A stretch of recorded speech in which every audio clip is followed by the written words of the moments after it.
Halo para penikmat sejarah dan budaya, ketemu lagi dengan Sejabut Channel. Kali ini kita masih membahas mengenai film The Netherlands in the Stadspoor and Tramwegen.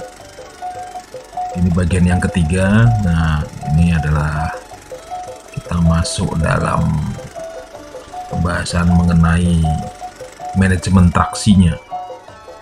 Jadi kita akan diperlihatkan mengenai kecanggihan pengelolaan perkereta apian di Hindia Belanda. Katanya sih diklaim sekelas dengan pengelolaan kereta api di Eropa pada saat itu ya.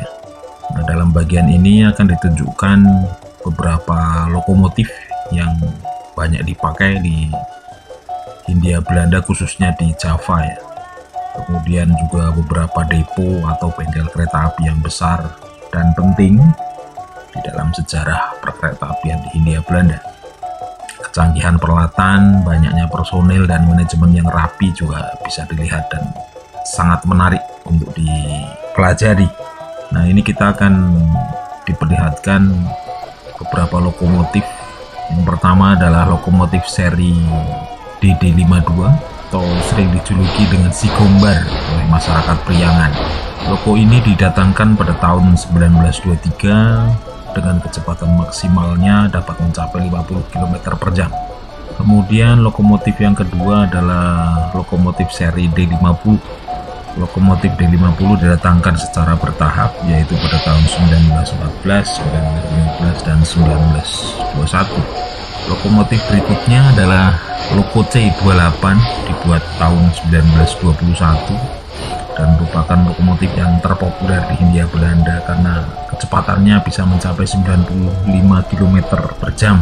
Kemudian loko seri D14, ini lokomotif yang didatangkan oleh Stadspoorwegen, ini berasal dari dua pabrikan yang berbeda, yaitu kemudian loko B50 dibuat oleh pabrik Sharp Stewart Inggris pada tahun 1880 sampai 1886. Kemudian berikutnya adalah loko B13, pernah digunakan untuk melayani rute Yogyakarta Maus Cilacap sepanjang 176 km. Loko ini didatangkan SS dari pabrik Hanomag, Jerman pada tahun 1886. Berikutnya kita akan lihat, nah ini satu peralatan penting kalau umumnya kita ada di depo atau di bengkel kereta, yaitu rel putar atau turntable. Nah, ini sebagai contoh adalah yang ada di depo Jatinegara atau Master Cornelis pada saat itu. Kalau di dalam terminologi kereta api, rel putar kereta api itu adalah alat untuk memutar lokomotif sehingga mereka dapat kembali ke arah semula dari mana mereka datang. Jadi kalau mamanya dia mau putar balik arah, maka dia harus masuk di dalam rel putar. Rel putar ini dibikin karena lebih ekonomis atau lebih menghemat ruang. Untuk lokomotif uap walaupun bisa berjalan terbalik, tetapi sebenarnya secara mesin dia tidak dikonfigurasikan untuk berjalan terbalik dalam waktu yang lama dan kecepatannya juga akan lebih rendah, sehingga diperlukan turntable ini untuk memutar lokomotif. Dan sekarang kita juga bisa lihat salah satu lokomotif kecil yang tertua sedang menarik lokomotif yang lebih besar. Ini lokomotif B13 yang diproduksi pada tahun 1879 sampai 1886. Loko ini berbahan bakar kayu atau batu bara dan dibuat di Hanomag, Hannover, Jerman.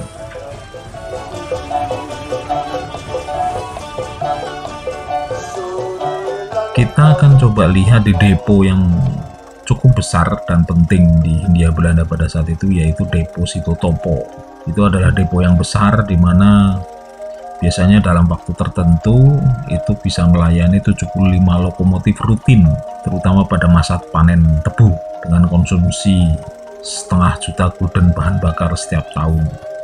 Nah, personel di Sitotopo itu sekitar 1.000 orang, termasuk sekitar 50 orang dari Eropa.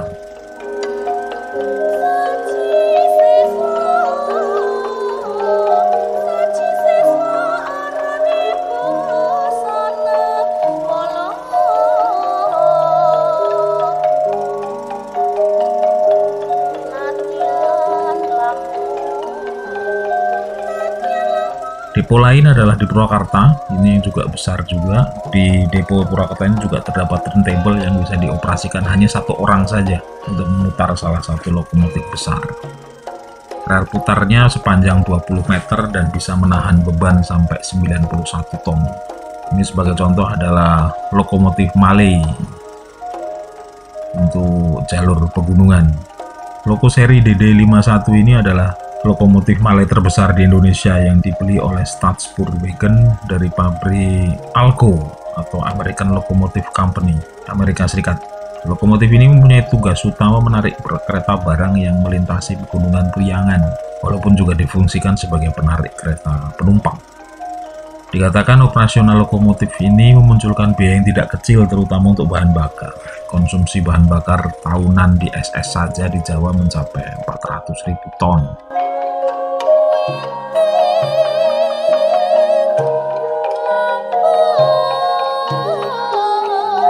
Depo juga membutuhkan banyak pasokan air sehingga banyak dibangun menara air seperti contohnya yang dibangun di Purwakarta ini.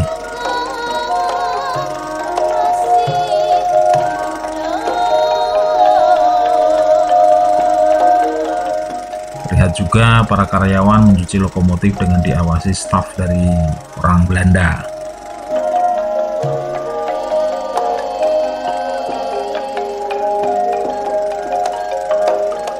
Pasokan air yang banyak membuat masinis, kemudian petugas penyala, trimmer, dan poacher juga bebas memanfaatkan air keran untuk mereka sendiri. Contohnya ya ini, untuk mandi beramai-ramai. Ya, gitulah.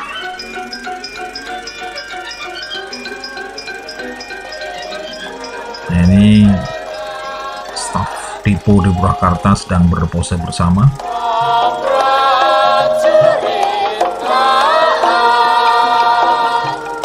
Berikutnya, perluasan dan modernisasi bengkel-bengkel SS di Jawa juga dilakukan dengan pertumbuhan perusahaan yang pesat sehingga membutuhkan bengkel yang lebih luas.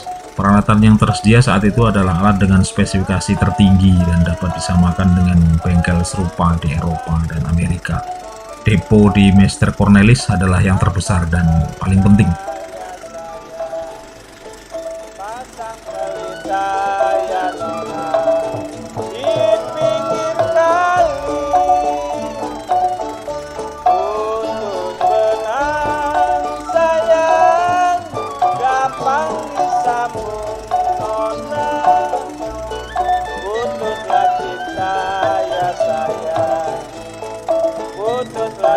Sistem longitudinal dipilih bengkel ini di mana lokomotif dan kendaraan yang masuk berbaris satu demi satu sepanjang trek sejajar dengan sumbu longitudinal bangunan.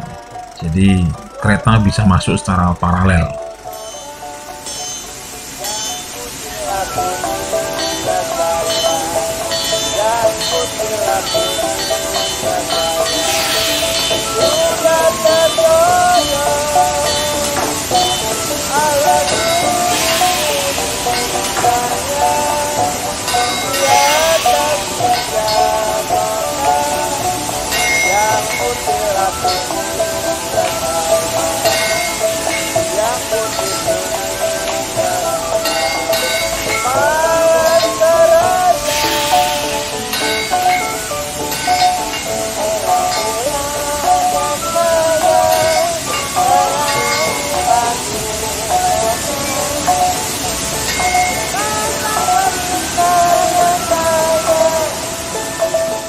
Kita juga diajak berkeliling bengkel.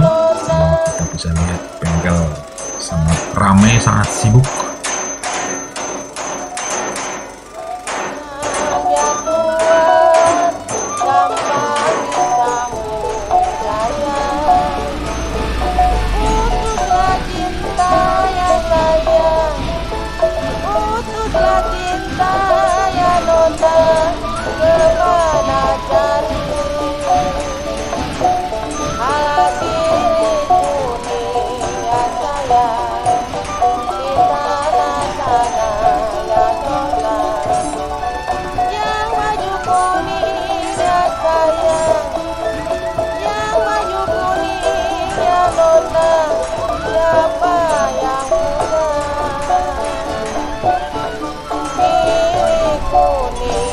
bengkel mobil juga ada ternyata.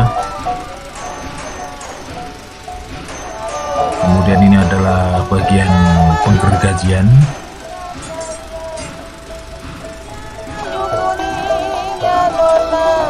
Ada juga bagian pembuatan jok atau tempat duduk kereta.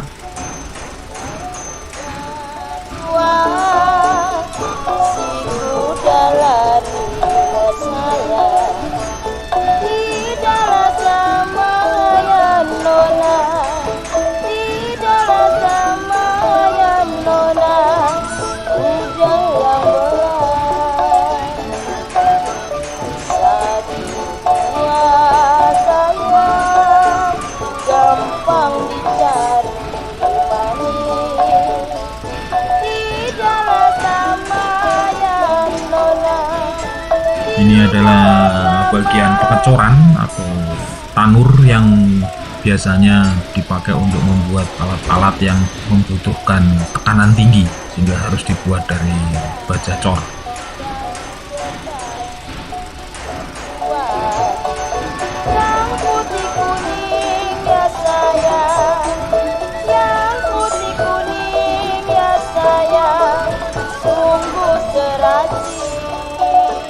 Ini adalah bro manajemen bengkelnya, sangat ganteng. Oke, nah jam kerja untuk staff di depo adalah dari jam 7 hingga jam 12 siang dan jam 1 hingga jam 4 sore dengan Sabtu sore libur. Nah, ini adalah gambaran di mana karyawan depo Manggarai pulang dari bengkel. Oke, kita juga coba lihat depo yang ada di Madiun yang juga menarik kalau umpamanya kita bisa lihat lebih jauh ya.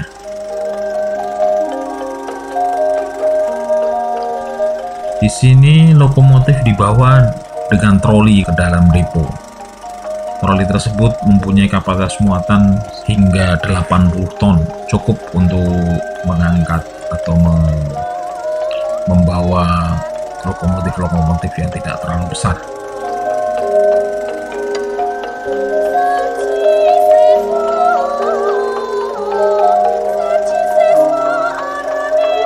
Pekerjaan perbaikan membutuhkan banyak tenaga di bengkel. Kita lihat banyak sekali tenaga kerja.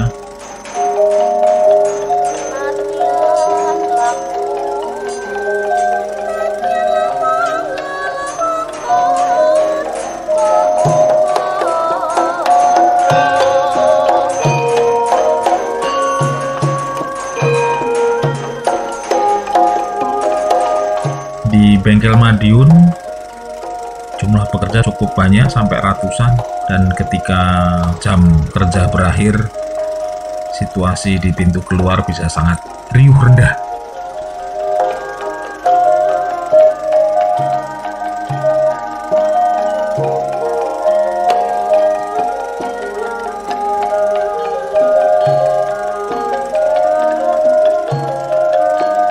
Ini adalah Mister Manajer bengkelnya, ganteng. Kemudian seperti biasa di depan bengkel juga banyak pedagang makanan yang banyak di pinggir jalan, biasanya langsung diserbu oleh pekerja yang keluar dari pabrik.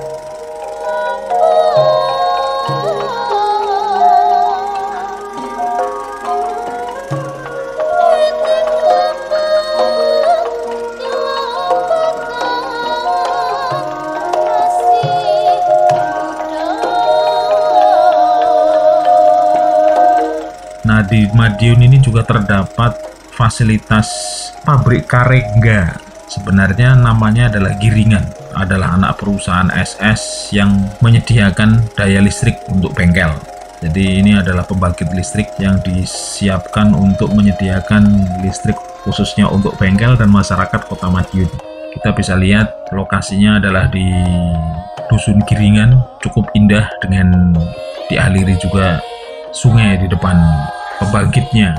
Pembangkit ini memanfaatkan air dari dam catur yang berjarak 3 km di atas pembangkit. Canggihnya air ini dialirkan melalui parit dan terowongan di bawah tanah sampai ke bawah bukit, sampai ke tandon di Duku Giringan. Nah, dari tandon ini kemudian dialirkan lagi melalui pipa dengan ketinggian kira-kira 300 meter sehingga cukup tenaga untuk memutar turbin. Terlihat unit turbin yang ada di PLTA Giringan pada saat itu adalah satu unit, kemungkinan hampir sama dengan turbin mikro hydro yang saat ini banyak dibangun di Indonesia dan bisa menghasilkan daya sampai 50 kW.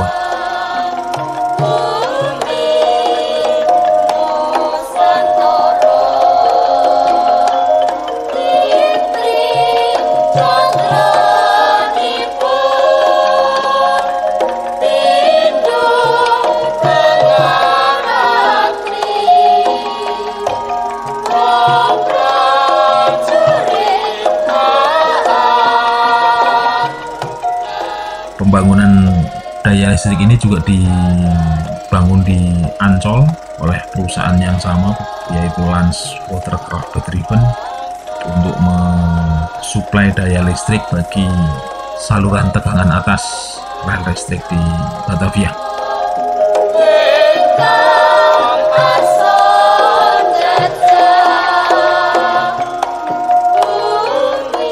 Oke, itu adalah akhir dari bagian ketiga. Bagian berikutnya nanti kita akan berjalan-jalan di Hindia Belanda, berputar-putar, start dari mulai stasiun Tanjung Priuk, kemudian kita mengarah ke arah Bandung, Padalarang, kemudian menyelusuri pegunungan di daerah Garut sampai dengan Banjar.